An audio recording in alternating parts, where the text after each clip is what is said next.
Mesdames, Messieurs, le lustrum et la lustratio ne sont pas ce qu'on croit, nous l'avons vu. Il ne s'agit pas d'une purification de quoi d'ailleurs, mais d'un acte de défense contre de possibles agressions venues de l'extérieur. C'est par la définition des contours de la nouvelle entité qui doit être défendue et ainsi constituée que le lustrum a lieu. 3 victimes dites suovetoril, un verra, un bélier et un taureau, effectuent cette procession autour de la chose à définir et sont ensuite offertes à Mars, dont elles constituent les victimes canoniques. Dans un certain nombre de cas, des espaces sacrés ont effectivement été souillés. Nous avons parlé du Capitole. Et dans ces cas, Tite-Live utilise d'autres termes. Il utilise le terme purgare, purgatio, qui veulent dire purification, ou expiare, expiatio, avant de parler d'un deuxième acte qui est la lustratio pour la redéfinition de ces espaces. De tout cela, Tite-Live nous parle assez clairement. Sur un point, donc, on peut faire le tour de la question. Dans le domaine sacrificiel que nous explorions, il est une catégorie qui est généralement niée par les autochtones et attribuée aux étrangers et aux ennemis, c'est-à-dire les sacrifices humains. Là encore, on a trouvé quelques traces chez Tite-Live. Il décrit en effet ce genre de sacrifice chez les Samnites et chez les Carthaginois, mais malgré sa désapprobation, il doit rapporter des rites qui paraissent bien être de véritables sacrifices humains. L'ensevelissement de 2 couples vivants au Forum Boarium, pratiqué 2 ou 3 fois, et l'autoconsécration, la devotio, au cours d'une bataille du général et des ennemis. Cette opération-ci est très proche d'un rite magique, nous l'avons dit, et démontre l'inanité d'une distinction entre religion et magie, comme on la faisait autrefois. Ce vœu de type magique qui contraint, ce n'est même pas un vœu, c'est un sacrifice de type magique, qui contraint les dieux, au lieu de les lier par un contrat, nous a conduit tout naturellement aux vœux tout court. Les vœux sont de divers types, ordinaires ou extraordinaires. Régulières sont ceux qui sont liés aux activités annuelles ou pluriannuelles du peuple romain, comme les vœux du Nouvel An ou les vœux quinquennaux des censeurs. Les vœux extraordinaires sont ceux que les consuls ou les dictateurs promettent au cours d'une bataille ou d'une autre épreuve. Souvent, ce sont des dons splendides, comme des temples, normalement.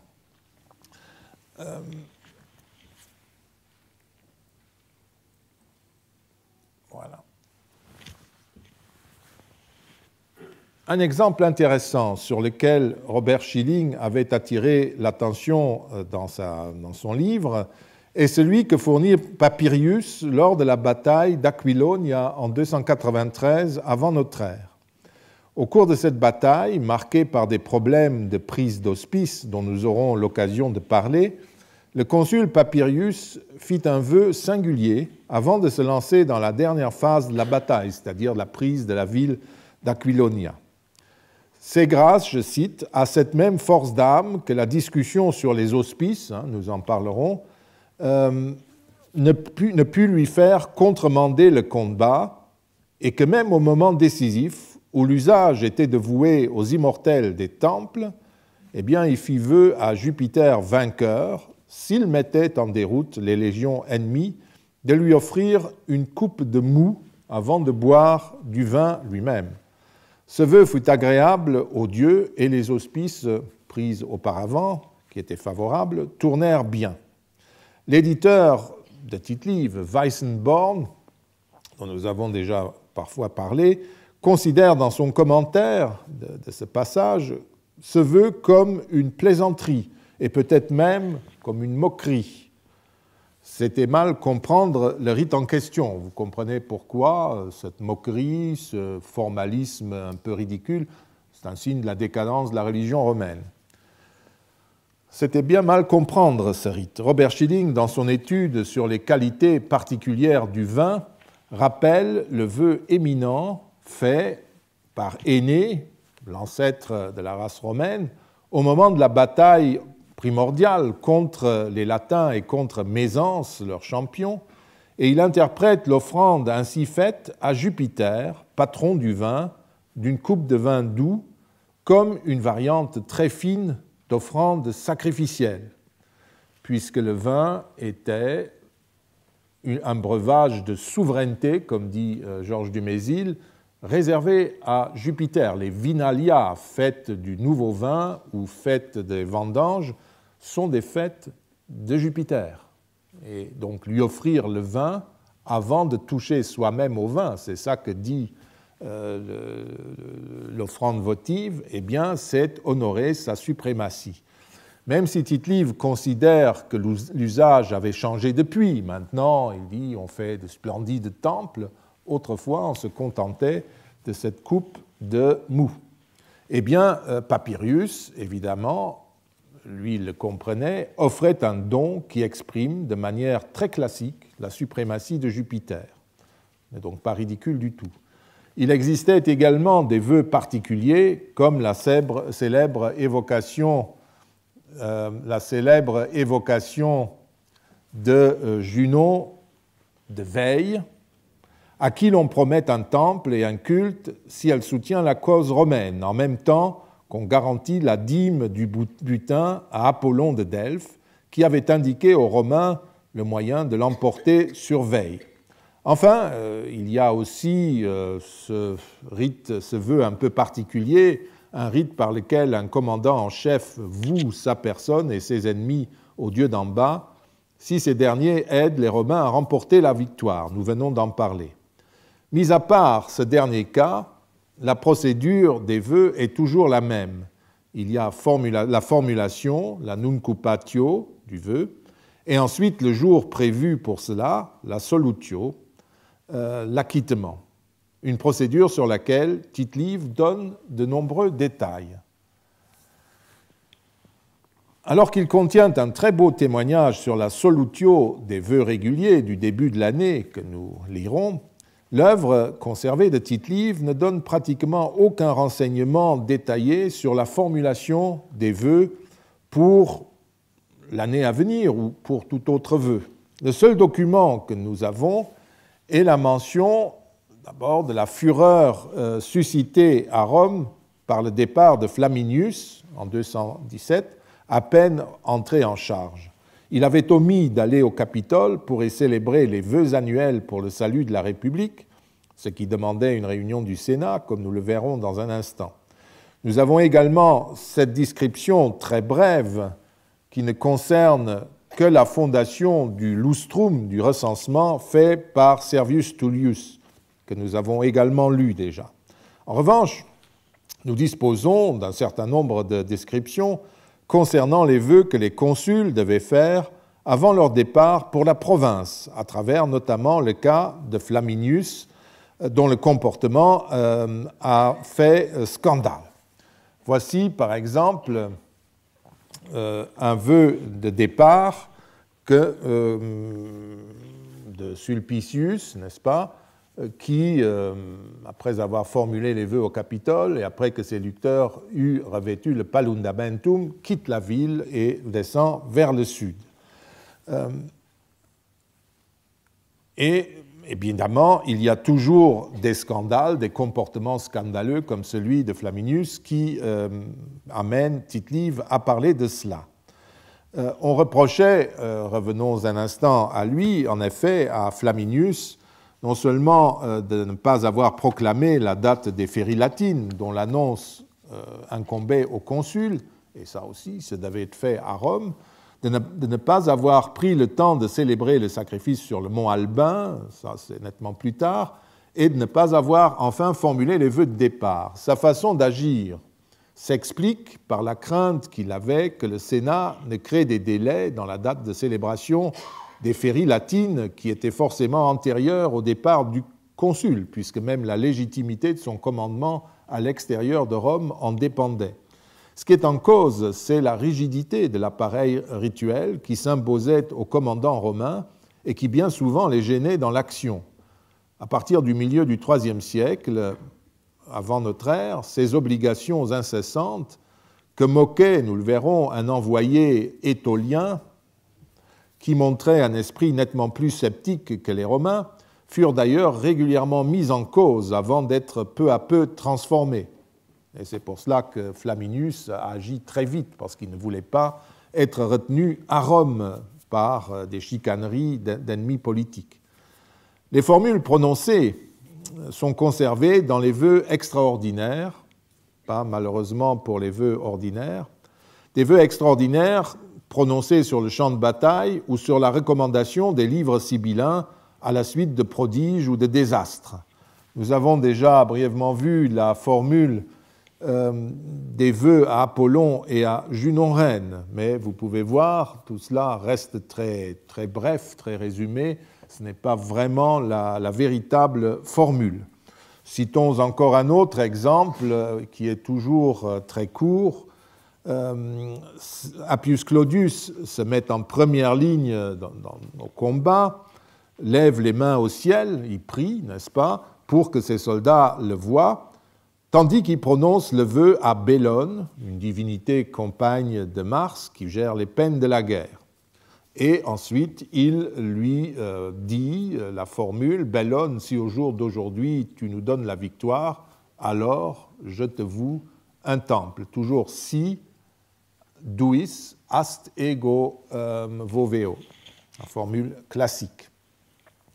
Ces formules sont volontiers brèves, comme ici, car Tite-Live ne veut pas alourdir son récit par d'interminables formules votives.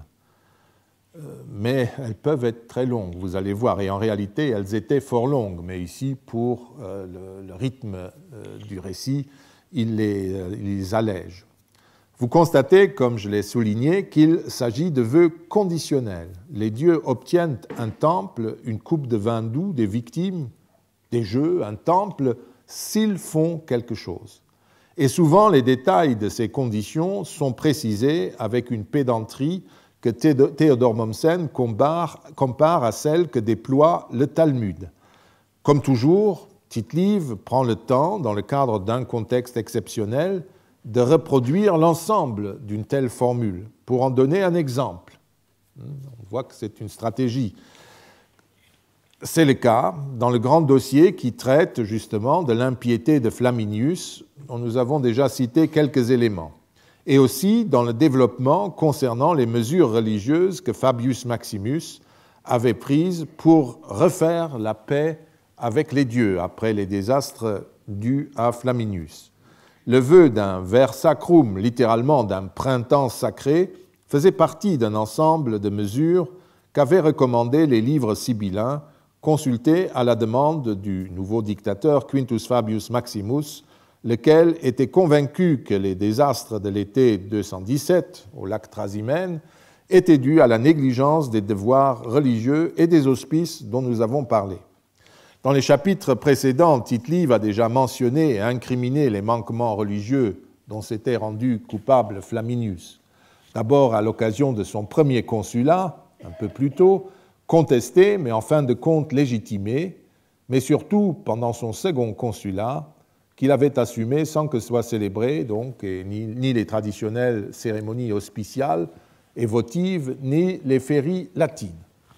Par ailleurs, ça ne s'arrêtait pas là, un vœu à Mars aurait été célébré de manière incorrecte. Ayant consulté les livres du destin, les livres sibyllins, les décemvirs rapportèrent au sénateur que le vœu à Mars fait pour cette guerre, donc la campagne contre Hannibal en 217, et qui n'avait pas été accompli suivant les rites, devait être accompli à nouveau et plus amplement, etc. Le verbe facere, accomplir, renvoie manifestement à l'acquittement d'un vœu à Mars qui avait été apparemment émis au début de la campagne de l'année précédente et que Flaminius n'avait sans doute pas acquitté correctement au moment où il avait pris le consulat, ou alors simplement omis d'acquitter au début de son consulat.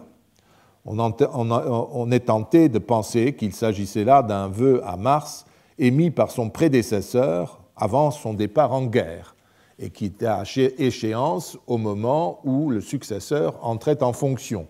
Et le successeur a aussi oublié ce vœu-là ou a fait une autre erreur en l'acquittant. On est tenté de penser que c'est ainsi qu'il faut reconstituer ce bref passage. Les livres recommandèrent donc de refaire le vœu en l'amplifiant, mais aussi de vouer des grands jeux à Jupiter, des temples à Vénus Éricine et à Mens, la raison, de célébrer des supplications et un lectisterne, vous savez ce que cela signifie maintenant, et enfin de vouer un ver sacrum à Jupiter. Les livres conseillent donc d'une part des rites qui doivent être célébrés immédiatement, la répétition amplifiée de l'acquittement du vœu à Mars, des supplications, un lectisterne, et d'autre part l'émission de nouveaux vœux à Vénus Éricine, Mens et à Jupiter. La condition liée aux vœux adressés à Vénus et à Mens n'est pas précisée par Tite-Live, mais on peut la reconstruire sans peine. Dans la mesure où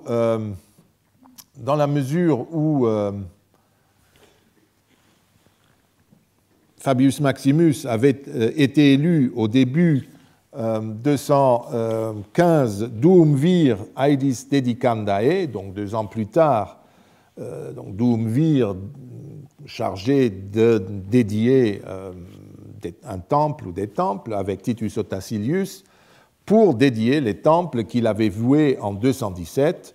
On peut supposer que ces vœux-là, à Mens et à Vénus Éricine, étaient des vœux à brève échéance. Ils portaient probablement sur la durée des charges attribuées aux 2 dictateurs, en tout cas à Fabius. Et donc, en gros, sur la période comprise entre l'automne 217 et l'automne 216. L'acquittement de ces vœux devait dépendre d'une condition moins générale que celle des vœux adressés ensuite à Jupiter.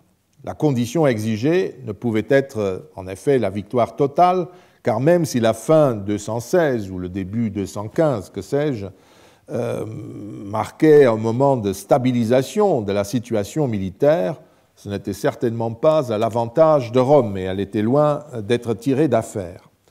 Sans doute Vénus et Mens devaient-elles aider les Romains à surmonter la très mauvaise passe dans laquelle les Romains se trouvaient en été 217. Il est inutile de spéculer davantage et il suffit de constater que le vœu des temples était différent de celui des grands jeux et des 2 vœux adressés à Jupiter.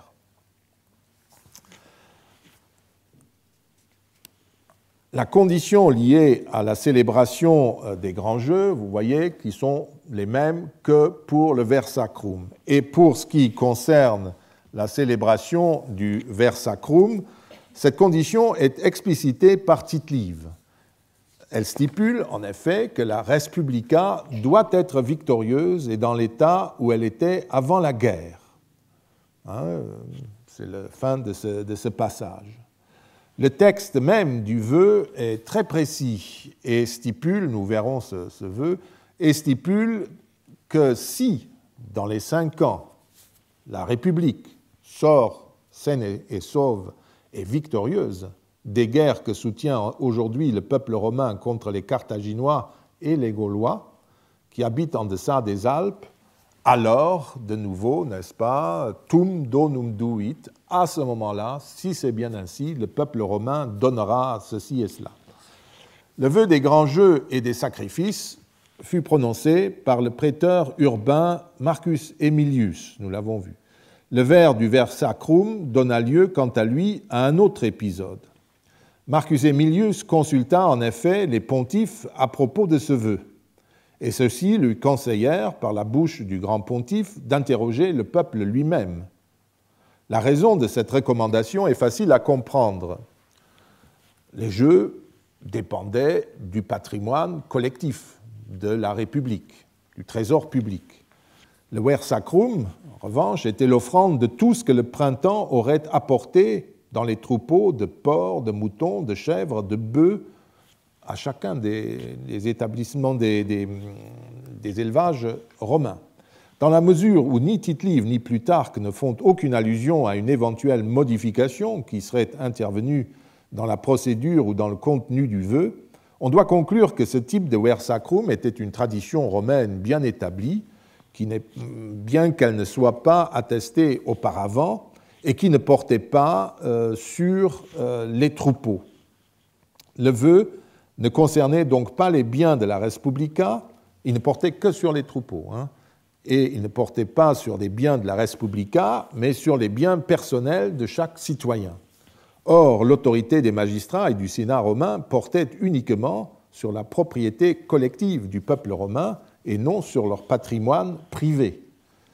C'est pourquoi les pontifes conseillèrent très sagement aux prêteurs qui devaient formuler ce vœu de consulter les citoyens eux-mêmes. Et ce fut par une procédure assez étrange, mais qui sera répétée.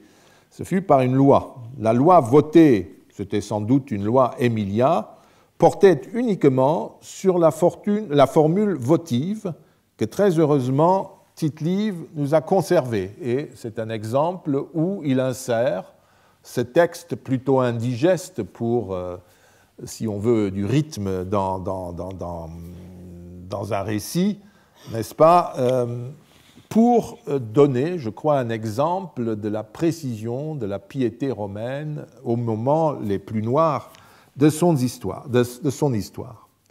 À côté d'un certain nombre de précautions qui sont formulées à l'encontre des fraudes et des erreurs éventuelles, la formule que le vœu précise que le vœu s'adressait à Jupiter, Iowi, et non pas à Mars ou à Apollon ou à un autre dieu, et qu'il devait être acquitté individuellement par chaque père de famille. Vous pouvez relire ce texte. Une fois cette étrange loi qui consistait dans cette formule de prière votive.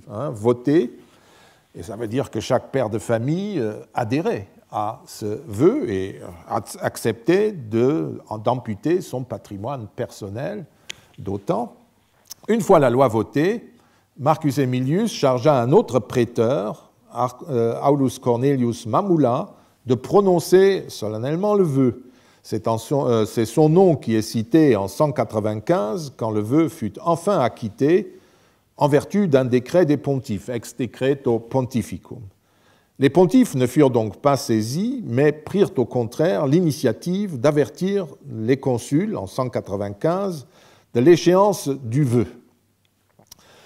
Cette initiative, confirmée par des interventions semblables à celles qu'il faisait lors des débats sénatoriaux du début d'année, où il signalait les prodiges au Sénat, prouve sans aucun doute que les pontifes possédaient la cura, le soin, le contrôle de tous les vœux publics qui couraient, ou collectifs qui couraient.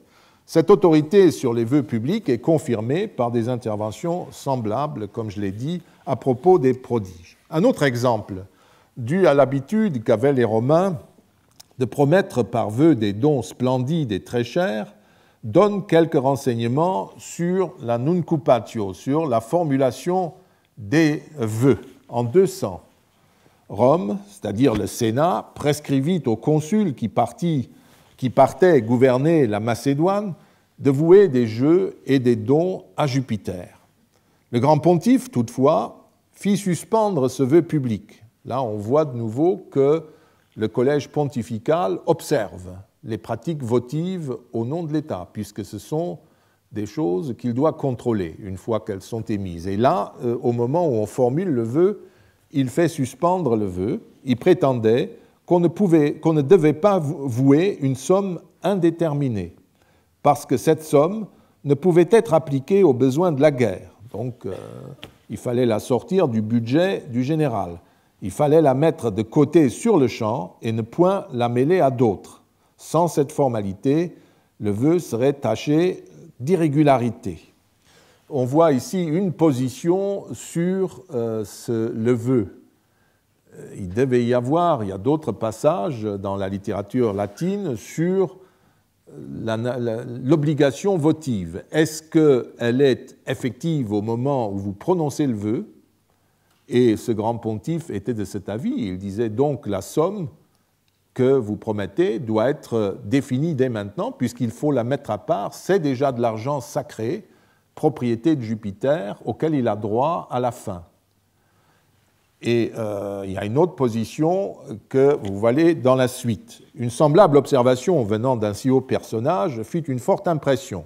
Néanmoins, le consul fut invité à consulter le collège des pontifes pour savoir si le vœu d'une somme indéterminée pouvait être fait régulièrement.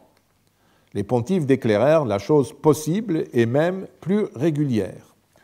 Vous voyez ici un deuxième fait intéressant, j'anticipe déjà sur ce que nous pourrons dire des prêtres. Le pontife, le grand pontife, a manifestement parlé de lui-même, sans consulter le collège. C'est un avis personnel. Or, nous savons qu'aucun avis pontifical n'est valable sans qu'au moins deux autres, même si c'est le grand pontife, si ce n'est pas deux autres pontifes qui ont contresigné cet avis. C'est-à-dire qu'il faut qu'il soit trois, que le collège se prononce. Et dans ce cas-ci, le collège n'est manifestement pas du même avis que le grand pontife, et il donne un avis contraire, qui lui est contraignant. Celui du haut personnage qu'est le grand pontife ne l'était pas, puisqu'il était isolé.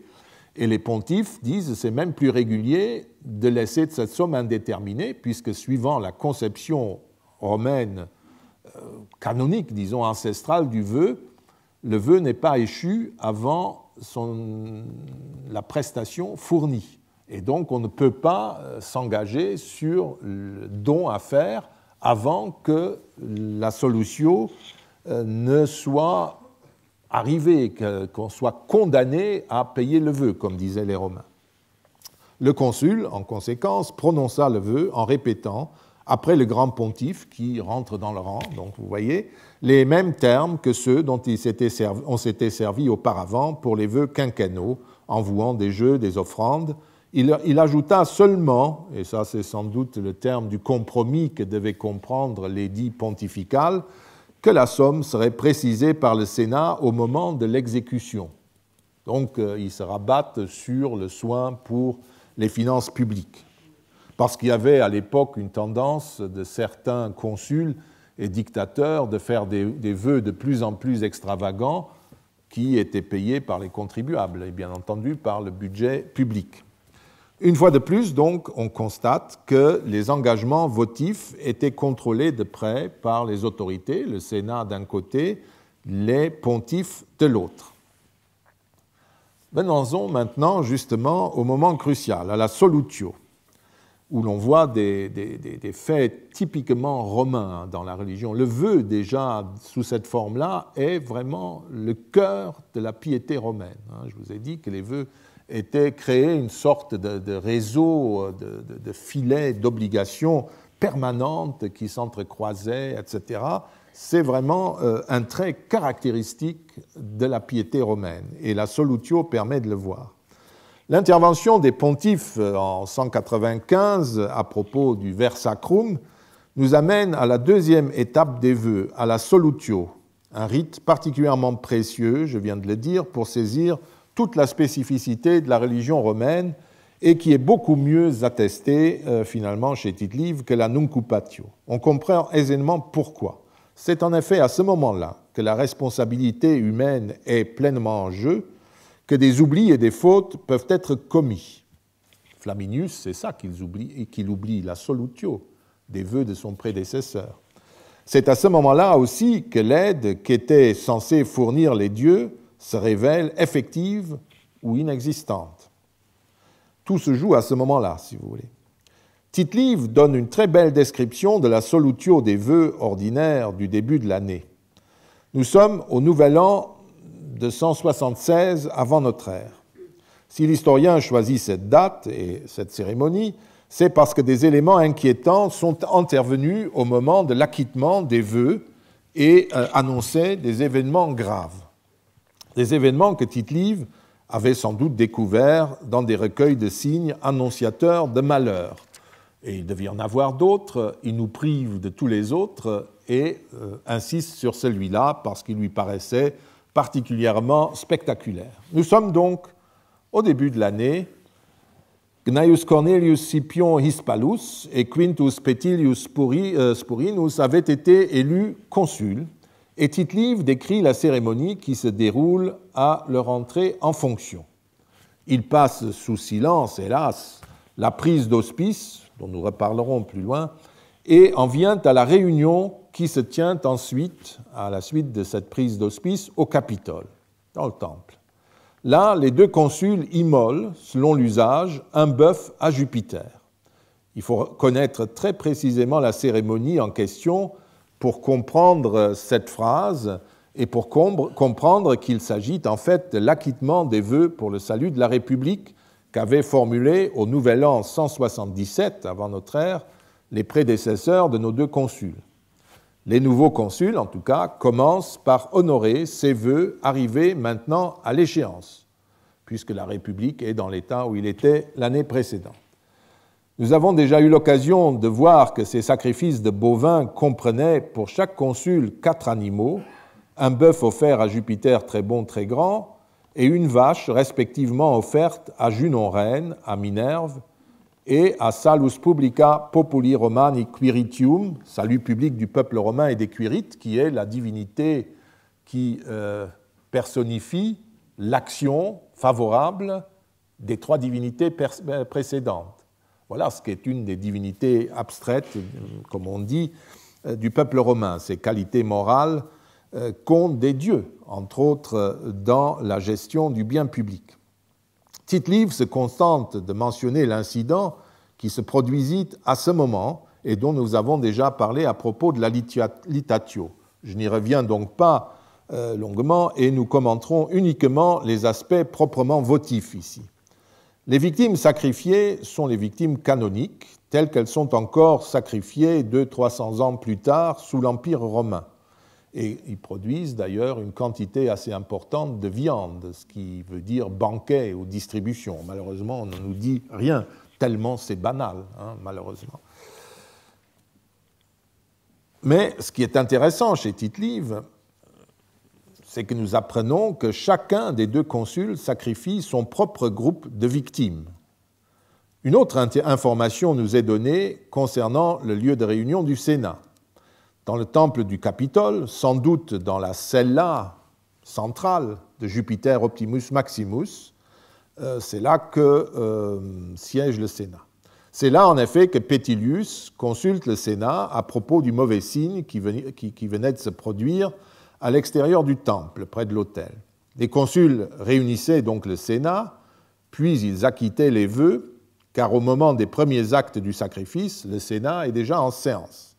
Les historiens font souvent allusion à cette réunion du Sénat à laquelle procédaient au Nouvel An les nouveaux consuls et au débat qui se déroulait sur l'état de la République et la nature des tâches qui incombaient aux magistrats de la nouvelle année.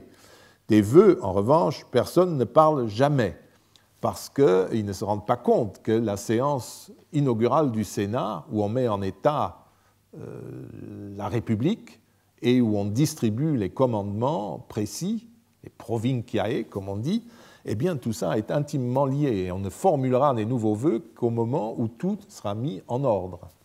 Et le vœu portera sur l'état tel qu'il est défini au cours de ces discussions. Le texte témoigne justement de ce que cette réunion était intimement liée au service votif du Nouvel An.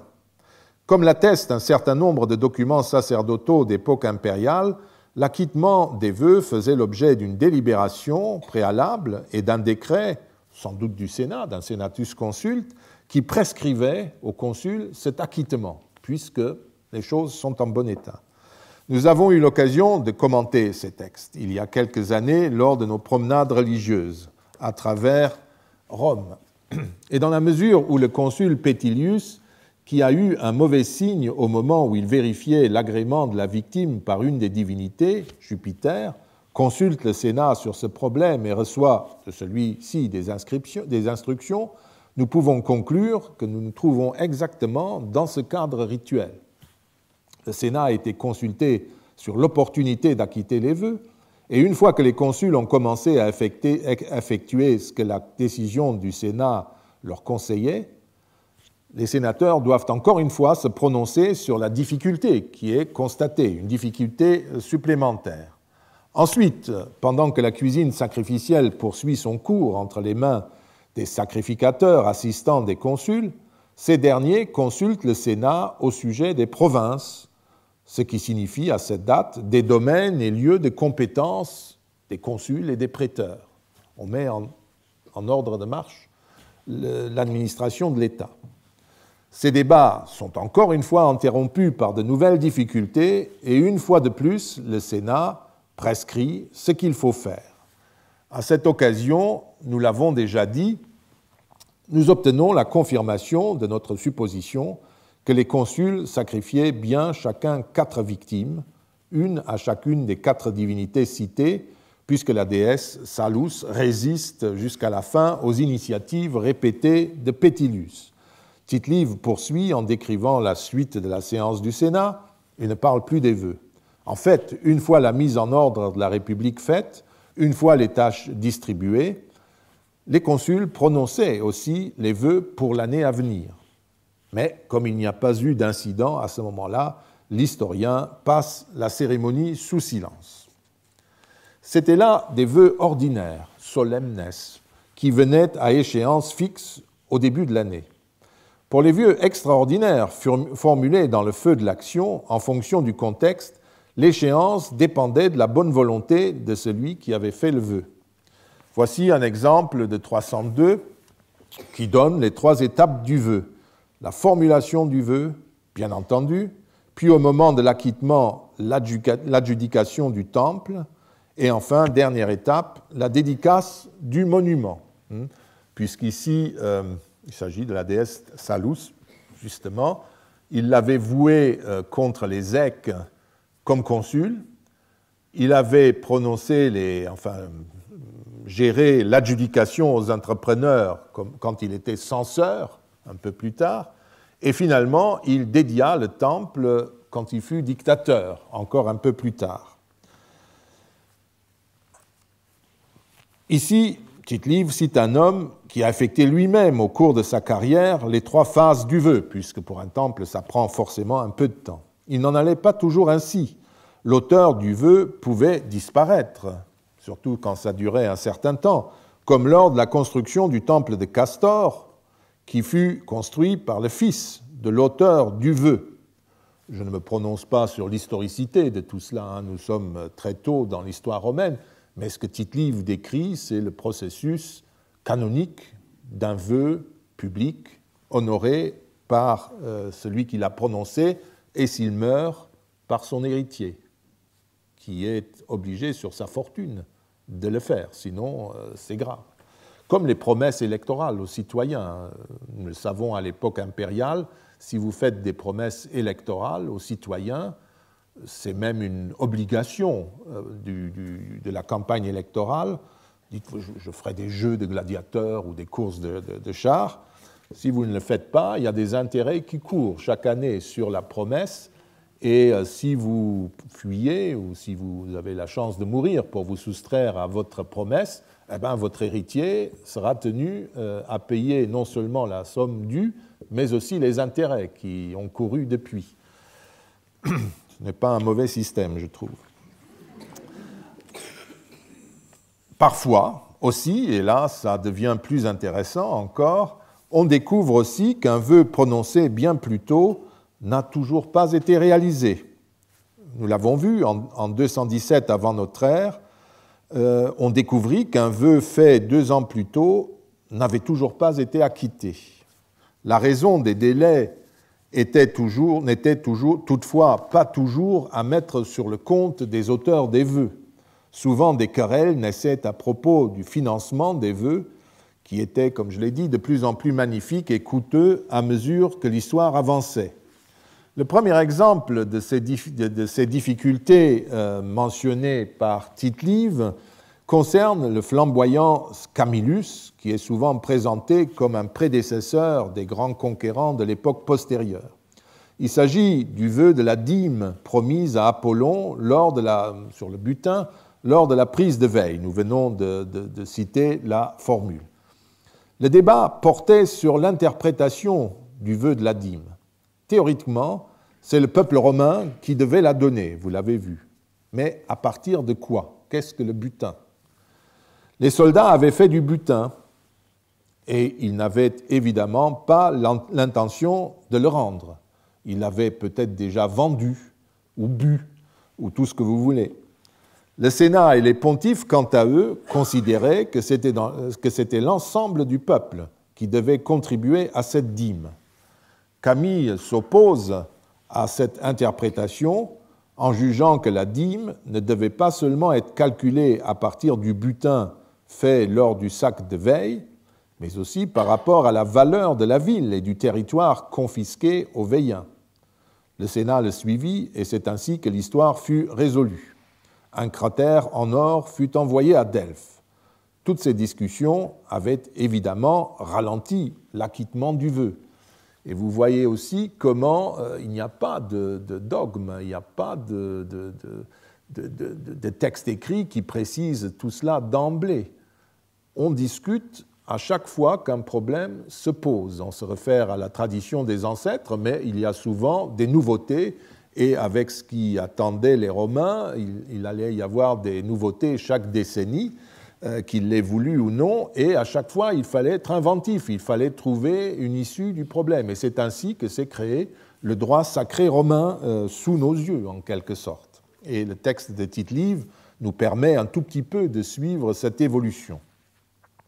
Un mot sur ce sujet-ci, les vœux privés. Il suffit de parcourir les musées pour constater que même sous la République, les particuliers faisaient aussi des vœux, dont on peut supposer qu'ils obéissaient aux mêmes règles que les vœux publics, même si les particuliers demeuraient entièrement maîtres de leur propre procédure votive. Il n'y avait pas d'autorité supérieure à celle du père de famille, dans la famille par exemple. À propos de ces vœux privés, Tite-Live nous fournit deux types de renseignements. Il y a d'abord ce récit concernant le comportement des matrones qui exécutent à titre privé plusieurs rites, des supplications, mais aussi des formulations de vœux pour la réussite de l'armée romaine. Vous voyez donc que les femmes, les matrones en tant que corps constitué, peuvent, mais à titre privé, parce qu'elles n'ont pas de caisse matronale ou que sais-je, elles font des vœux à titre privé au nom de toutes les femmes. De la même manière, lors de la panique de 213 que nous avons lu, les femmes se livrèrent avec excès, d'après Tite-Live, à ce type d'activité, trop d'émotions. Le deuxième exemple concerne les participations de particuliers aux vœux publics, mais une participation à titre privé.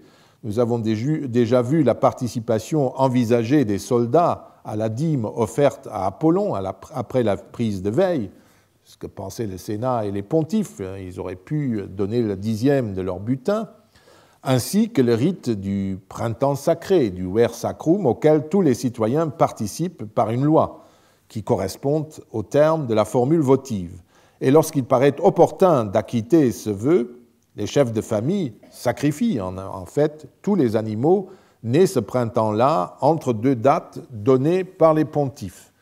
Il existe un troisième exemple semblable dans les livres conservés de Tite-Live, lors d'une épidémie en 174, à l'occasion de laquelle le peuple romain prononce directement un vœu sous la dictée du décemvir Quintus Marcius Philippus, puisque c'est les livres sibyllins qui l'avaient prescrit. Et donc c'est les prêtres chargés d'appliquer les oracles de ces livres qui dictent la formule votive, qui la rédige et la dicte.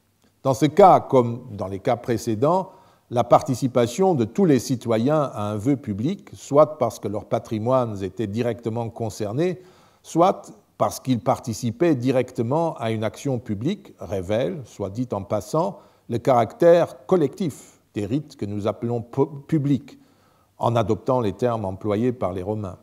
Il s'agit d'ailleurs davantage d'une célébration collective de rites publics plutôt que de rites proprement privés ici. Quand nous parlons d'un rite public, il y a tout un éventail. Normalement, c'est un représentant du peuple romain en tant qu'entité politique qui le célèbre. Parfois, ce sont des individus qui représentent le peuple eux-mêmes sans avoir de fonction officielle. J'ai parlé des matrones qui représentent l'ensemble des matrones et font quelque chose pour le salut du peuple romain. Enfin, la forme extrême de ce collectivisme rituel c'est que tous les pères de famille, tous les citoyens répètent une formule votive ou votent pour elle parce qu'ils célèbrent eux-mêmes le rite. Les particuliers, en tout cas, n'avaient apparemment aucune inhibition à agir directement pour la République et le peuple romain, à moins qu'ils ne ressentent quelque réticence à rembourser une partie de leurs biens déjà répartis. Et évidemment, je le répète, quand ils faisaient des gestes votifs privés, cela fonctionnait de la même manière, même si l'histoire de Tite-Live ne nous donne pas l'occasion d'observer cela. Mais comme je l'ai dit, est-ce qu'il y avait une réticence à acquitter des vœux? Tous les vœux étaient-ils réellement acquittés? Les vœux romains, vous l'avez vu, étaient conditionnels. Les choses promises aux dieux étaient accordées lorsque les dieux avaient accordé la faveur demandée. Poussons plus loin l'interrogation. Et si les dieux n'accordaient pas ce qui était demandé, ce qui pouvait arriver? Nous avons vu que leurs partenaires humains mettaient parfois du temps à donner ce qu'il était convenu, mais en règle générale, ils ressentaient un grand scrupule à ne pas le donner, car comme nous le disent certains textes, la cause d'une guerre catastrophique peut être liée à un vœu mal fait. Et les dieux, qu'arrive-t-il aux dieux s'ils ne donnent pas ce qu'ils étaient censés donner? Comprenez que c'est une question que, dans notre tradition occidentale, marquée par 17 siècles de christianisme, on ne peut pas poser, surtout pour Dieu, n'est-ce pas? Pas pour San Gennaro à Naples ou un autre petit dieu de paroisse, mais pour l'équivalent de Jupiter et de ses compagnons. Le célèbre vœu, pour les Romains, on peut poser la question. Et vous verrez que c'est intéressant. Le célèbre vers sacrum nous fournit une première réponse. Ce vœu exceptionnel, qui est un témoignage de piété tout aussi exceptionnel, est lié à la négligence religieuse manifestée par Gaius Flaminius en 217 avant notre ère. Il offre à Tite-Live une occasion parfaite de décrire d'autres procédures rituelles et surtout de souligner la piété exemplaire des autres. Le tyran, enfin le dictateur criminel d'un côté, le dictateur pieux et le peuple romain pieux de l'autre. Vous vous rappelez que les livres sibyllins avaient recommandé de célébrer un lectisterne, des supplications, de vouer des grands jeux à Jupiter, 2 temples à Vénus Éricine et à Mens, et enfin d'offrir ce printemps sacré. Le lectisterne et les supplications furent effectués, je l'ai dit tout de suite, tout comme, avec le délai nécessaire pour leur construction, la dédicace des temples. Les autres promesses votives émises prirent respectivement 11 et 21 ans avant d'aboutir, non sans de nouvelles péripéties. Le vœu, c'est là que ça devient intéressant, le vœu des grands jeux quinquennaux, qui avaient, d'après ce texte, été célébrés la première fois en 217, fut acquitté en 208 seulement. L'acquittement du vœu du vers sacrum, quant à lui, attendit beaucoup plus longtemps, jusqu'en 195, et une fois de plus, le vœu suscita des problèmes. En 194, donc 21 ans, ce vœu avait été fait, mais l'année suivante, les pontifes contestèrent auprès du Sénat la célébration de la Solutio de 195 et le vœu fut acquitté une deuxième fois. Jacques Urgon a supposé que les Romains avaient refusé d'acquitter le vœu en 195 parce que les dates qui définissaient les animaux concernés avaient été mal choisies et auraient mis en danger la reproduction du cheptel. Les nouvelles dates auraient permis d'éviter ce risque dans la mesure où la période retenue, cette fois-ci nous le savons, du 1er mars au 30 avril 194, correspondait en fait avec la distorsion du calendrier romain à cause de l'année romaine qui n'était pas l'année astronomique. Ça correspondait en fait, ces 2-3 mois correspondaient au mois de décembre et de janvier de l'année astronomique. Donc à des mois où il y avait relativement peu de naissances en cause. Les dates données en 194 auraient représenté, d'après Jacques Ergon, un compromis avec les éleveurs, passé avec les éleveurs. Cette hypothèse est très astucieuse et tout à fait envisageable, parce que vous avez vu, on discute des vœux. Ce n'est jamais donné une fois pour toutes. Ce sont les hommes qui créent les obligations rituelles, pas les dieux. Donc, hypothèse astucieuse et, ma foi, envisageable. Pour la soutenir, on peut évoquer, par exemple, la résistance manifestée bien plus tôt par les citoyens à restituer une partie du butin distribué lors de l'acquittement du vœu lié à la prise de veille. Et le fait que Tite-Live ne mentionne les mois concernés que dans sa description de la répétition du Ver Sacrum pourrait laisser entendre effectivement que c'est sur ce point précis que portait l'incorrection du premier acquittement. Mais cette constatation n'autorise pas pour autant à supposer que l'erreur portait sur la date définissant le Ver Sacrum et que les Romains auraient par conséquent refusé purement et simplement d'acquitter leurs promesses. Le texte et les textes ne disent rien de tel. Tite-Live se borne à écrire que le vœu n'avait pas été correctement acquitté, non recte factum. Pour la répétition, les pontifes joignirent d'ailleurs à l'instauratio, la répétition du vœu, donc il avait été fait. Sinon, on aurait un autre langage.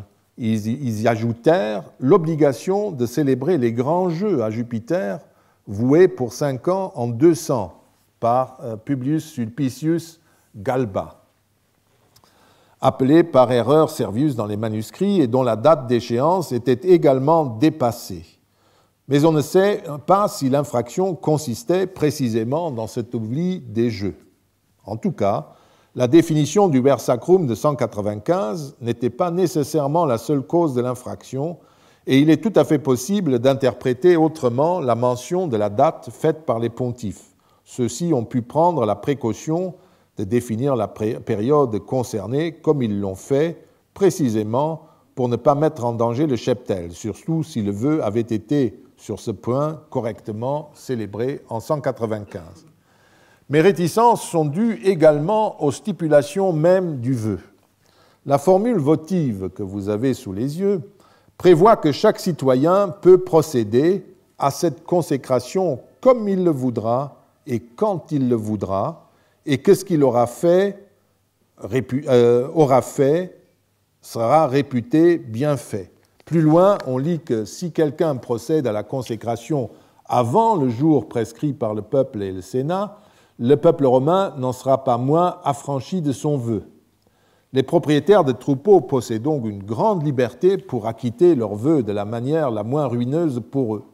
Mais d'autre part et surtout, rien ne certifie que la date du premier acquittement fut différente de celle que les pontifes fixèrent pour la recélébration. On peut en effet circonscrire la date de la première solutio, en 195.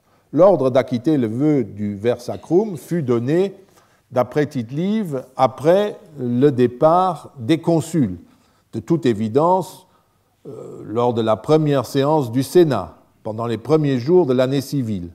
C'est traditionnellement au cours de cette séance que les problèmes relatifs à l'acquittement des vœux pendants étaient discutés. Autrement dit, la solutio fut ordonnée au début mars 195, donc exactement à la date recommandée par les pontifes en 194, c'est-à-dire au mois de décembre, janvier, à cause du déplacement de l'année astronomique dans le calendrier. Et même si en 195, les consuls et les pontifes avaient retenu comme période couverte par le vœu les mois du printemps effectif, naturel, 2 ou 3 mois plus tard, la formule du vœu aurait de toute façon permis aux propriétaires réticents de s'acquitter sans risque d'impiété avant la période des naissances, puisqu'ils avaient, d'après la formule même du vœu, rappelez-vous, toute latitude de décider d'abattre quand ils le jugeaient nécessaire. Donc ils n'avaient pas besoin d'attendre plus tard que le lendemain du décret sénatorial. Et s'il était donné en décembre, croyez-moi, un paysan aurait abattu tout de suite tout ce qui venait de naître. Le jeu avec les contrastes entre le calendrier civil et le calendrier astronomique n'était ni rare ni impie à Rome. Nous préférons donc ne pas suivre l'explication de Jacques Ergon concernant la nature de l'erreur commise en 195, mais nous ne mettons pas en cause, évidemment, son interprétation du choix astucieux de la période censée définir le printemps. Quoi qu'il en soit, ce n'est pas ce point qui nous intéresse plus particulièrement, mais la date tardive de la Solutio, 21 ans après la Nuncupatio, après la formulation du vœu. Nous ne retiendrons pas l'explication de Kurt Latte et de Udo Scholz, qui rapproche ce délai de l'expulsion des adolescents de 21 ans effectuée par les Samnites et suppose que les Romains ont suivi le même rite que ces peuples italiques faisaient, mais que contrairement aux Italiques, ils n'ont offert que des victimes animales, alors que les Samnites expulsaient tous les êtres vivants nés la même année. Ils ne les tuaient pas, mais ils les expulsaient simplement. La raison de ce retard, et ils attendaient que les adolescents, les enfants aient 20 ans pour les expulser. La raison de ce retard est, à nos yeux, liée aux coutumes votives romaines et non au ver sacrum. Donc revenons à notre question du vœu. À première vue, le délai de la Solutio viole l'obligation votive. Les vœux émis par les préteurs Mamula et Aemilius stipulaient qu'ils étaient faits ad quinquennium proximum. Or, Tite-Live, si prolixe à propos du ver sacrum et des autres événements religieux survenus au cours de cette période riche en catastrophes, ne signale aucun débat sur la nécessité d'acquitter ou de prolonger le vœu avant l'année 195. Le vœu concernant les grands jeux qui avaient été prononcés pour la même période et pour la même raison ne fut pas non plus acquitté en 213 ou 212. Certes, dans ce cas, le délai fut moins long puisque c'est en 208 qu'il fut acquitté. Quand même un certain temps. Il est toutefois indéniable que la première date d'échéance de 213 avait été purement et simplement ignorée. Pourtant, durant toutes ces années, les Romains ont certainement accompli à la lettre tous leurs devoirs et engagements religieux. Le retard dans l'acquittement des vœux de 217 doit donc avoir une autre raison. Comme Gaetano De Sanctis et Jacques Ergon l'ont déjà vu, le motif de ce retard se trouve dans le texte même de la formule votive. Celle-ci stipulait, nous l'avons vu, que si d'ici à 5 ans la République sort saine et sauve et victorieuse des guerres que soutient aujourd'hui le peuple romain contre les Carthaginois et contre les Gaulois qui habitent en deçà des Alpes, je consacrerai à Jupiter, etc. La condition ne se trouvera donc remplie que le jour où les Carthaginois et les Gaulois auront été vaincus par le peuple romain. Or, tel ne fut pas le cas en 213, ni en 212, ni en 201. Car si la victoire sur Carthage était acquise en 201, remplissant ainsi la première condition du vœu, il y eut des combats contre les Celtes jusqu'en 196. Ces événements sont exposés dans les livres 32 à 36 de Tite-Live. La soumission définitive des Insubres est racontée au livre 34. Les Boïens et les Ligures résistèrent jusqu'en 191. C'est seulement après la victoire contre les Insubres en 196 que les pontifes jugèrent apparemment que toutes les conditions du vœu se trouvaient remplies et qu'il convenait d'offrir le printemps consacré. La raison du délai de 21 ans était donc la stipulation votive elle-même et non le rite immémorial du ver sacrum. Et on peut supposer que pour le vœu des jeux, il en allait de même, mais que, ma foi, un compromis était peut-être de faire un geste en offrant ces vœux et en proclamant de nouveaux vœux pour la suite, et c'est ces vœux-là qui sont acquittés en 194 en même temps que le ver sacrum. L'exemple du ver sacrum montre par ailleurs que même dans une situation aussi périlleuse que le fut la première décennie de la deuxième guerre punique, les Romains n'acquittaient un vœu que si la divinité invoquée avait accompli la prestation demandée, conformément au principe du da utem, donne pour que je donne moi-même. Le principe du contrat avec la divinité, jadis commenté par André Magdelin. C'est cela le grand principe de la religion votive des Romains. On dit aux dieux non pas do ou tes, je donne pour que tu donnes. Ça, c'est peut-être le rite de la dévotio, celle que fait Decius. Il se donne lui-même avec les ennemis pour que les ennemis aient quelques petits problèmes. Ici, il s'agit de tout à fait autre chose. Je donne pour que tu donnes. Ça veut dire, si tu veux quelque chose, donne d'abord. Et c'est ce marchandage, ce contrat, qui constitue le vœu romain, qui prenait extrêmement au sérieux, même au moment le plus noir de leur histoire, où ils risquaient la survie pure et simple, comme pendant la Deuxième Guerre punique. Et vous comprenez aussi comment ces chicaneries de juristes pouvaient faire penser Mommsen au Talmud, et surtout pouvaient donner aux savants du XIXe siècle, qui raisonnaient tous d'un point de vue chrétien, qu'ils soient agnostiques ou non, ils étaient tous de pensée chrétienne, et bien que tout ça est une religion d'épicier, décadente. Et là, nous sommes en plein dedans. Nous continuerons sur ce point la prochaine fois. Merci.